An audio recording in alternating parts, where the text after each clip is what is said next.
जय धर्मेश। अनादि प्रार्थना के ये छठा भाग में बताने जा रहा हूं। तो इस भाग में ये बताना चाहूंगा कि तंगाई जिया लेखा धर्मेश और मार्गी जियन, तंगाई जिया लेखा धर्मेश और मार्गी जियन बंगी एर ना लूरंचिया और सिक्र ना लूरंचिया। अरे वाह, क्या विशालता रही इस वाक्य में। तंगाई जिया लेखा धर्मेश और मार्गी जियन भंगे बंगे एर ना लूरंचिया और सिक्र ना लूरंचिया। तंगालूर मतलब समझ रहे हो? तंगालूर का मतलब होता है, तंगालूर मतलब धर्मेश के पास में किस प्रकार के ज्ञान है, धर्मेश के पास में किस प्रकार की विशालता है, धर्मेश के पास में किस प्रकार कि उनका जो हृदय है उस हृदय के अनुसार हम कह रहे हैं कि आपका इस प्रकार से हृदय है, उसी प्रकार की हमें भी हृदय बनाओ। तो धर्मेश का हृदय कैसे होता है? तंगाई जिया लिखा धर्मेश और मार्गी जियन मतलब तंगा मतलब उनके आपके हृदय के अनुसार, मतलब धर्मेश का हृदय कैसा होता है? सबके लिए, चाहे अच्छे के लिए भी बुरे के लिए भी, न्याय करने वाले के लिए भी अन्याय करने वाले भी, छोटे के लिए भी बड़े के लिए भी, मतलब समान रूप से सबके लिए बराबर हृदय वाले।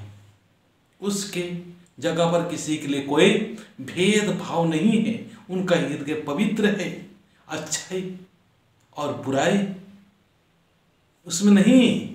वो दोनों ही स्थिति में सम रहते हैं, दोनों ही स्थिति में बराबर रहते हैं। तो तंगाई जिया लेखा धर्म मतलब उसी के हृदय के अनुसार, मतलब आपके हृदय के अनुसार हमें भी हृदय दो। एमागे हूं इन्ने हृदय चिया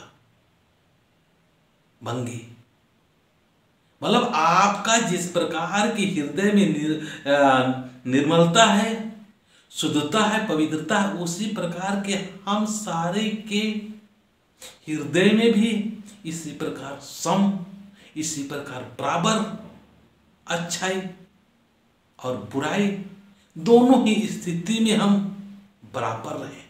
धर्मेश के पास में जब जाते हैं तो कैसा होता है?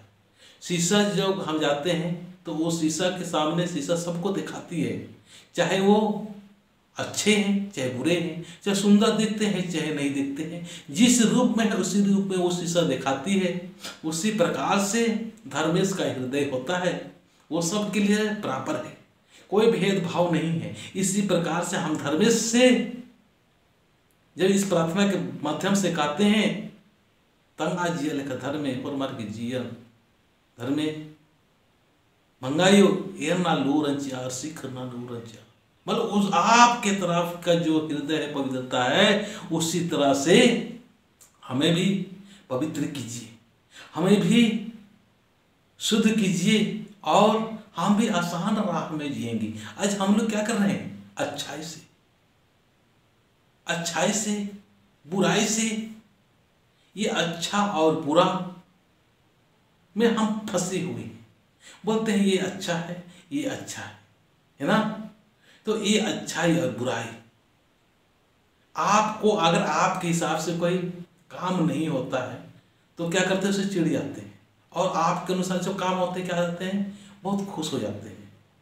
तो जीवन का सच्चा अर्थ, सही अर्थ और सही मायने देखा जाए तो ये वक्त जो आया है हमारे प्रार्थना में तंगाई जिया लेखा धर्मे और मार्गी जियन एर ना लूरंचिया सिखर ना लूरंचिया। अरे बाप रे बाप, कितना कोहा विशालता रही। ईदी की जब नाम प्रार्थना नंदत ईदी के वक्त की जब उच्चारण नंदत आज समय ई दिन आखना की जरूरत रही नमागे खुरमा आलरगे कि ईदी की बहुत कोहा विशालता रही। मतलब धर्मेश की हृदय कसदी, धर्मेश का हुर्मिन कमचस और आज के हृदय नो अच्छाई और बुराई इंद्रा मल्ला एका लेखा की अम्मेरी जिस तरह से कि पानी है, वो पानी को चाहे वो कोई भी पी सकता है, चाहे हिंदू पी सकता है, चाहे मुसलमान पी सकता है, चाहे सिख पी सकता है, अमीर पी सकता है, गरीब पी सकता है, जानवर पी सकता है, पक्षी कुछ भी पी सकता है, सबके लिए तो पानी पानी पानी है। उसी प्रकार से भगवान धर्मेश सबके लिए सम है। उसी प्रकार से जिस प्रकार के आप सम की स्थिति में हैं, हमें भी सम कीजिए। हमें भी हमारे हृदय को इसी प्रकार से सम की स्थिति में रहकर हम खुशी से और आनंदित मधुरमय जिंदगी व्यतीत कर सकते हैं। ऐसे रास्ता हमें दिखाइए। तो ये वक्त हमारे समाज के लोगों को जानना चाहिए। हमें समाज के सारे लोगों को इसका अर्थ को एकदम बिल्कुल सही और सटीक तौर से जानते हुए अपने जीवन को कल्याण करें। चलिए मैं अगला भाग फिर बताता हूँ। जय धर्मेश।